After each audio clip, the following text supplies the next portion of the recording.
expanding access to business support from next week.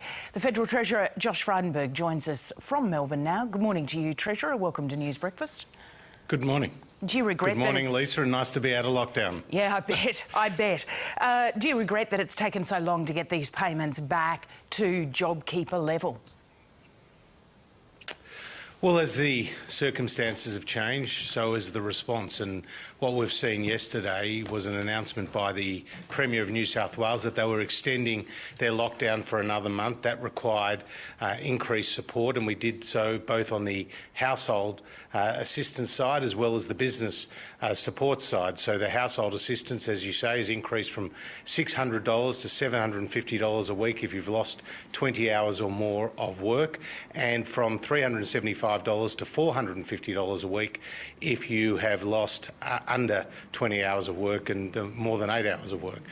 In the case of business support, we've increased the threshold for businesses that are now eligible from $50 million of annual turnover to $250 million, and we've increased the amount that businesses can receive from a maximum of $10,000 a week to now a maximum of $100,000 a week. So a substantial increase in the economic support flowing to New South Wales, as well as a bilateral agreement with Victoria for a new $400 million economic support fund for small and medium-sized businesses. Yeah, but a lot of people are saying it's come late.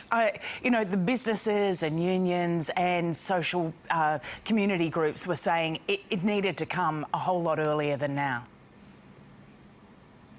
Well, as you know, Victoria's just come out of a 2-week lockdown, but from day one of that lockdown, households were eligible for the direct economic support coming through Services Australia. And unlike JobKeeper, these payments were made based on the number of hours each worker had lost, as opposed to the turnover reduction in the business that they had worked for. So these payments had a wider number of recipients, in the sense that casuals were now eligible for it, and also the payments were made very quickly, in the sense that some of these payments were made just 40 minutes after the applications were lodged, and more than 90% of the applications were lodged online, and that's been very helpful in getting the money out quickly. Yeah, well, you were not anticipating having to spend this amount of money. Have you got a ceiling on what you're going to spend? Is there a limit here, or you just keep racking up the debt and deficit? Well, it's certainly costing the economy, the budget and the country a significant amount of money, but we have no alternative other than to ensure that we get on top of these outbreaks when they occur, and my sense is that you'll now see shorter and sharper lockdowns as the default position of state governments until we get a sufficient number of people vaccinated, and that's what the Doherty modelling that will be discussed at National Cabinet tomorrow is all about. So and Victoria that is why, is the gold standard we're rolling now. out the vaccine as quickly as possible. So Victoria is the gold standard now.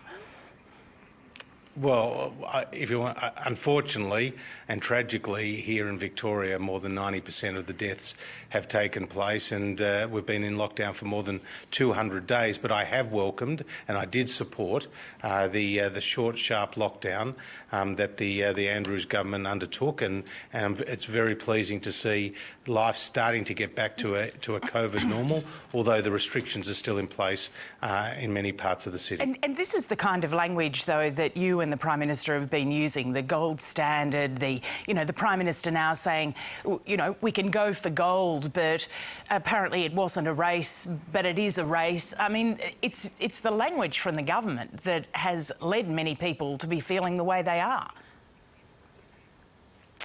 Well, in terms of the response of the government, and I include both the state governments and the federal government. That it's not a race. No, we're talking about the federal government response, though, and the Prime Minister's comments about it being not a race, because it clearly is. Well, we've got to vaccinate as many people as quickly as possible. There's no doubt in my mind about that. The Delta variant has created new challenges, and that is why state governments have been responding the way they do.